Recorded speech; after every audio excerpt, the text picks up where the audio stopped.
সবার প্রথমে নিজেকে ভালোবাসো। নিজের ভুল ত্রুটি সব মেনে নিজেকে ভালোবাসো।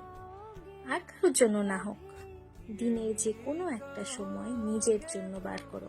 হাতে গরম ধোয়া ওঠা একটা কফির কাপ নাও। না, বেশিক্ষণের জন্য নয়, 10 মিনিট হলেও ওটুকু টাইম নিজের জন্য রাখো। শুধু নিজেকে নিয়েই ভেবো। নিজেকে সাহস দিও। নিজেকে বলো, তুমি চাইলেই সব করতে পারো।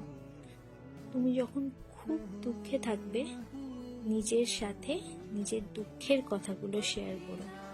তুমি যখন খুব খুশি, তখন নিজেকে প্রশংসা করো যে তুমি আজকে চেষ্টা করেছো বলেই তুমি এই জায়গায়। যে তোমাকে মানসিকভাবে কষ্ট দেয়, পারলে তার থেকে 10 হাত দূরে থেকো। তুমি যেমন, ঠিক তেমন ভাবেই নিজেকে ভালোবাসো। সেলফ লাভ কথাটা কোনো বিলাসিতা নয়, বরং এটা একটা প্রয়োজন। তাই আর দেরি নয়, আজ থেকে শুধু নিজেকে ভালোবাসো।